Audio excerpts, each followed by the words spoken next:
So about the knives, I saw it's around 10 knives, most famous and most important, I think, yeah, in Filipino martial arts. This is just more barong. Yes, Uh, Moro Barong. Yes, yes. yeah, Um, I don't have one here to show you. It's at my martial arts school. But I've got a lot of other blades I could show you. I mean, most of what you asked about. Um, but that one is a completely different type of fighting style than what you see in Kali Arnisa Screama. Well, not completely different. I shouldn't say that because long range is long range, whether you have a short sword or if you have a long sword. Of course, long range is easier with a long sword, but you do about the same thing. But once you get in, it's a little bit different, where a lot of the hitting is used with your body and your hand backing it up for infighting, and very dangerous. It's the sword of our Kuntao style, and you can see the Kuntao style within that because it's very infighting oriented. And I actually love the barong. I wish I had one here. I do have a training barong. I should have. I could go grab that if you want to see it. But the thing is with that, I feel that's a great weapon. But a lot of people think it's just used, in the way it's used in Kali or Nisa Screama. It can be, but it's not really. It's a little bit different. I love the shape of it. When you do the infighting, let me grab. Hold on one second. I'm gonna grab this. This isn't the barong. This is the Bowie. But a lot of times the way it's used, mhm. that's the way. If you see how you could use it for your infighting this way, and you could see how you could cut. So if you're inside, it's very easy to to cut, where a lot of people basically use the barong, at a longer range. So it's a little bit different. It's very interesting actually, but it's very dangerous because if you're in close, you're gonna lose that limb or that part that was cut. And the fat belly of it, the roundness, actually makes it very, very deep cuts. And it's so damn sharp, it'll cut part of the bone and everything, on even short cuts like that. The Visayan barong is used like Kali would be used because it's longer, it's thinner, but you could still do the infighting effects like the infighting methods of Pakiti Terja, for example. The Visayan barong can be used. And it works perfect for that style, I feel. Punit next. Oh, okay. Panute. Okay, I don't have a panute here. I do have the Espada Daga, which is basically like the panute. That particular style of sword, this particular shape is, you can see, could you see this? Is it okay? Yeah. Okay, yeah. Mhm. This particular shape, you'll see like the Itak Tagalog, the number one and number two, the Espada, and of course the Panute are pretty much very similar. So a lot of times what they do is they double as tools, so you could use them in the if you're you're in the jungle. The Panute, the Itak swords 1 and 2 could be used for farming. Usually when you got the Espada y Daga together, that's usually combat oriented. Not that you can't double it as a tool, but it's usually combat oriented, Mhm. So, I mean, I'm not sure, I think you were going to ask about that also. So here's the dagger. Let me just put this down and be safe here, and okay. And that's the Espada y Daga, and these are beautiful. And when you're going in, and it's nice, it feels nice. I love this also. I practice this Spadidaga a lot with the live blade because I feel like, you got to be able to coordinate it, so you don't get cut. You're supposed to cut the other guy, not yourself. Uh-huh. But I tell everybody start off slow with the practice one, start off actually, and then start off slow with the live one, and then you go faster and faster. But in ancient times, I'm sorry to interject. In ancient times, they used to use a 26 to 28 inch stick and a short stick that would be normally 10 inches. It would be a 15 to 17 inch blade, but by practicing with a shorter piece of wood, rattan, it helps develop the attributes to get in and touch the opponent, So that helps, doing things like that. And then when you have a 16-inch blade in your hand, it's like nothing, Yes, please go ahead. I think to talk about sticks is also very interesting. Okay, the Giho ironwood sticks, you did ask about that. Now, Giho is a very rare wood from the Philippines. Well, not so much now because, in modern times, they grow it on more islands than it used to be. So now people realize the value of it. But what it is, it acts like it's waterproof. So they found actually frames of ships that were made of Giho wood that go back 900 years and older, that were just made of that wood. They got the whole frame. I've seen them in the museums, actually. There was a museum that had the whole frame almost complete together. Maybe 3/4 of it was rotted. And I couldn't believe it. They said that one was about 1,400 years old, if I'm not mistaken. So that would have been made by the indigenous people there.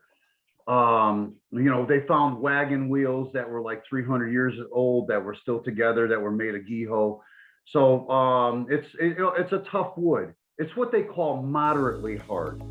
You might have seen my video where I broke the kamagong sticks with the Giho wood. I don't know if you saw that. Look up TFW Giho on YouTube, and I take 2 big thick pieces of kamagong, and I took the Giho wood and I broke them. They shattered them all over the place. And it's tough wood. So they call it moderately hard because it's not brittle like kamagong. Kamagong makes good knife handles, like you could see between this and the Bowie. That's kamagong wood, perfect for knife handles. But for sticks, they sell the sticks, the round ones that, that's dangerous because you clack those together, a piece will go flying off and hit somebody in the eye. It'll eventually happen. Some people say, well, I've been using it like that for a year. Eventually it's gonna happen, It's brittle. It's not made for practice. Wood isn't made for practice anyway. That's why we use rattan, because it splinters and it bends, and you could tell you need a new piece. It won't fly across the room, Yeah. Yes. What next from our list? This is Itak Tagalog. Correct. Okay, Itak Tagalog. Those I'm out of also. So I didn't have one to show you because I actually broke down and sold my own personal ones when I'm out of something too, which sometimes I regret after, because when things like this come up and people want to talk about something, I do have the Golaks though, and I got something interesting. I got an antique Golak that I could compare to the other one too, and I could talk about that. This is called the Golak. The word is Indonesian influenced. So, you could see the Indonesian influence to this blade. However, you find it in the north, which, from what I learned about 900 years ago, there's a lot of Indonesian influence in the northern Philippines of like the mountains of like Baguio area, because what had happened is they caught a wind that brought them up north. So because I'm in a climate up there, it's beautiful. It's I could actually live there easily because it's always seems like it's always between Fahrenheit. It's always between 60 degrees and like 85 degrees, which to me is perfect, you know. I'm not sure what that is in centigrade, but this is one of the Golok, and believe me, this thing could chop down a tree with no problem at all. So a body is nothing. So it doubled as a tool. You can see the sheath. This is a typical design of the North on this kind of sheath, and like the Zanzibar, the northern Zanzibars, they had that too. So you can see how beautiful that is, you know. This, I gotta show you though, you're gonna kind of freak out on this one. I've got the TFW Golok, which is a monster. This thing, again, will chop down probably even a bigger tree easily. And it's got the flat tip. It's rumored that the Spanish took the swords like the Golok, the Pinute, and the Manila, well, I should say the Luzon area, and they broke off the tips and they wouldn't let them have it. I don't know how true that is. I hear two stories, and you know how Filipino history is. Why they have the flat top besides that, I don't know, but it's a beautiful, this one easily could be, you know, for both a tool or a weapon of war. And a weapon of war, I can see, even if you hit a shield with this thing, you could probably move the shield out of the way and just come back with another strike. It's nice. The weight is perfect, especially because it's slightly forward, you can see, you know. So it's really nice. Now this is what I gotta show you, the antique war Golok. Okay. This is smaller. They come in different sizes. So there's different versions of the war Golok, which there's no standard size actually. And you can see it's slightly rounded off on the edge there, and it's still flat on the end. This is well over 100 years old. If you notice the color of the sheath, it's gray. This is actually the ashes that were mixed with the indigenous glues and saps of about 5 different bodies that this sword had killed. So it's in that area. It's actually traditional to take, if you kill somebody, to burn their body out of respect. They're still a warrior, and what they do is they put the power of the warrior on the sheath, so it always stands around the sword itself. Kind of reminds me of when Bruce Lee took Chuck Norris's black belt and put it on him during Return of the Dragon. You know, out of respect, he's still a martial artist, he's still a warrior, and he put his gi top and his black belt on him. So it's kind of, I mean, definitely different burning a body, but but you could see what I mean though. This thing is, you know, it's scary almost to some people, you know. The Goloks, they're made of one solid piece. They're always hollow on the inside.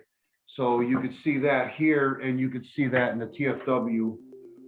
So this is made of one piece and then rounded, and then they put rattan on the handle to hold it. Okay, I got the karambit and the balisong. Yeah. The karambit, oh, I don't have the wooden traditional sheets with this one, but this is the Philippine karambit. It's found, a lot of people, you know, you'll hear a lot of claims that there's no karambit found in the Philippines, but there's a lot of silat in the Philippines. Okay, I never saw it in any Kuntao style, not mine anyway, and anybody I met there in any of the Kuntao styles, but I have seen it, you know, of course, in the silat styles there.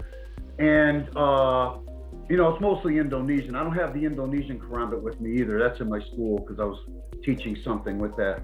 But there's a lot of trapping that's done with this. This is mostly an assassination weapon. basically. So it's made for infighting.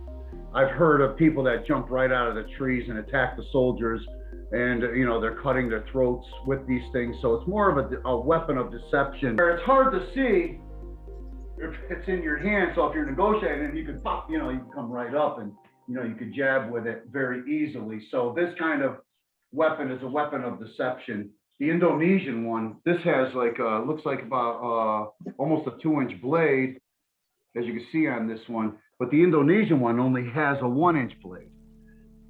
So that, that's very. In fact, I don't even know which one I like better. I like both. It's hard to determine which one I like better, though. Then we got the bally song. Now, I got to tell you something about the bally song. A lot of people buy bally songs so they can flip them.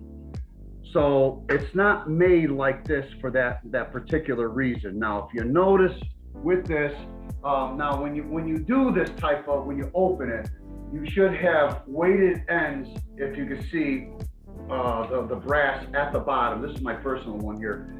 And there's brass at the bottom here. And so when you open it up, you could basically open it up right on his head, or you could also open it up on his hand here and then thrust in, So that's what it's used for when you do that. So if you have these ones that aren't weighted at the end, so you can flip them fast, there's a difference. So you got bally songs for flipping, you got bally songs that are for, combat. This is for combat. You can flip it around, of course. That's an attribute development. I mean, if you had to, if you had to change hands here or something like that, and you wanted to, get in there, something like that. I don't practice with the bally song that much, but I understand it. It's not my favorite knife, but a lot of people all over the world love bally songs, so we sell the hell out of these, and it's very solid. All the parts, in here, the pins, they don't wear out, and it's just a beautiful. And I also have something antique that I want to show you that I think you'll like. This, of course, is the Chris #4. This is my personal one, and you can see all the waves on it. The waves represent a lot of different things. Mostly, they say the oceans of the waves, serpents, but it has spiritual meaning. A lot of times, when it was handed down from generation to generation, a new wave would be added on it. But you never really see more than 8 waves too much, so that's probably, and I'm not really sure, the reason why it ends right there. The history is very vague on this, but I'm still researching to find out more. But I love Chris swords, the way they feel. This one right here, the way the weight is and what it feels like, it feels like it would hack a body in two. The waves definitely hack, make it even nicer to hack, because it helps as you're cutting and you're drawing in.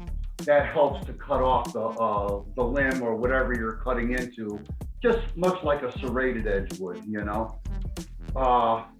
As far as the influence, it's hard to tell what the influence, because there were actually bladed weapons that looked like the claymore in Europe that had these kind of waves. And I noticed in India, there's a lot of waved swords like that, also different ones. Not that they don't look like this, but they're different. So I'm going to assume, because there was Hindu influence in the Philippines before there was Christianity, and of course before there was Islam. So I'm going to assume it probably came from India, the design, and then it was taken from there. So to me, the Chris is nice. You hold it different, where some, I got to watch my walls and everything. Most swords, you might cock it back and go like that, but they hold it. Let me get back up here. They would hold it up like this if they're going to slash down, so you don't cut yourself because of the double edge, So that's a little bit different, which leads me to, whoops, I put in backwards. Okay. This sword which is called not the Bally song, but Bala Siong. To the Chris. Also, a double edge, not as sharp as the other edge for easy insertion, but this sword, also used in southern Mindanao, is another one that it's just an offshoot. To me, I'll tell you, it's hard to find a better feeling sword for slashing and thrusting, especially the slashing methods and thrusting moves that you use in Filipino martial arts. This thing is just unbelievable. The weight is perfect. And as far as cutting as deep as the other Chris that I just showed you, this may not cut as deep, but it'll be close. And I think you have more opportunity for slash to thrust, you know, any type of way you want to do that, you know. So it's just perfectly in line. You can see the point in line with the handle and everything, which is important. So for thrusting, it's perfect, you know. It's an unusual sword, and not many people know about it. It's in that shield of the Swords of the Moral-Land shield. If you ever seen that, I don't know. It's popular.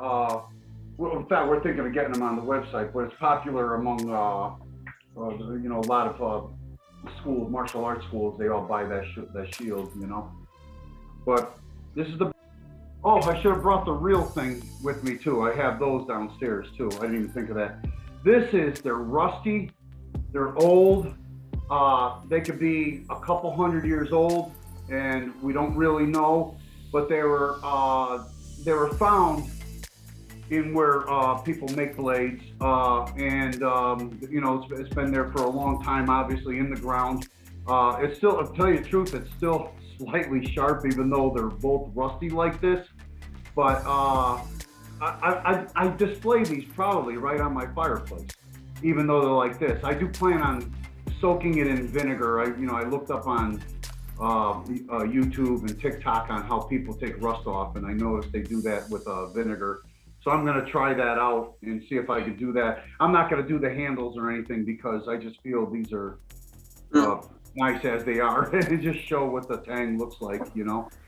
But I just want to show these because you know, I'm really into the antiques. I got a million antiques. You know, we'd be sitting here all day. This is Lihok. Lihok, yeah.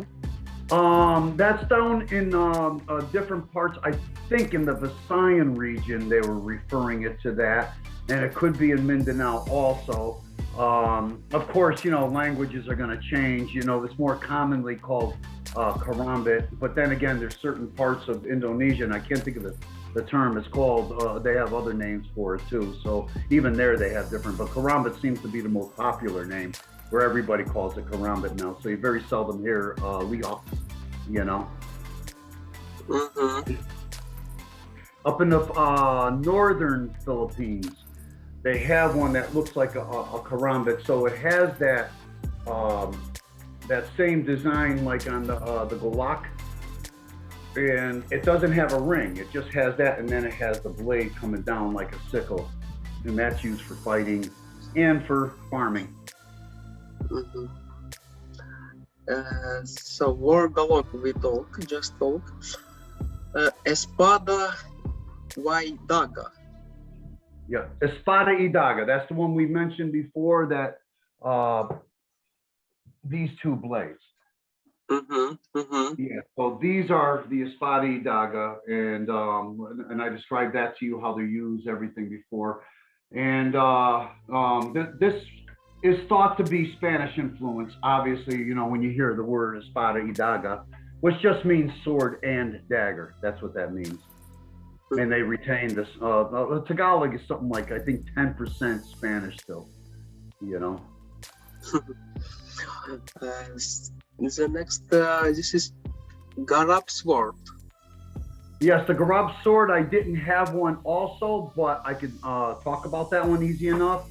The Garab sword was thought of kind of as a status symbol among rich landowners, people that had a lot of farm, a lot of workers, and they would, you know, ride on their horse, and that's what they would use for their self-defense. It looks a lot like the Talibong. It's slightly heavier forward, a little bit more than the Talibong.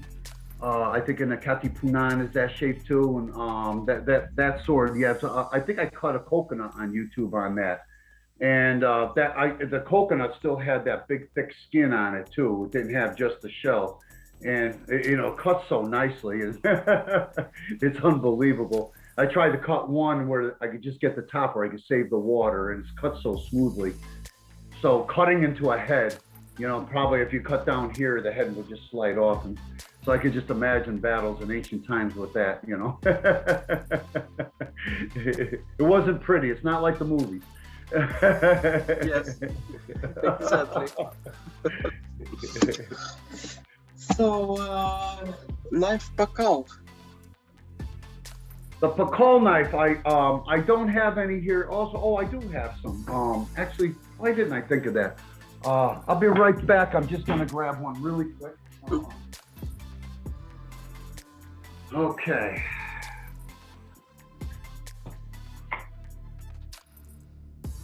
I have pakal number 1 and 2 here. I just got in pakal number 3, and I gave it to my friend who puts on the sheets for me.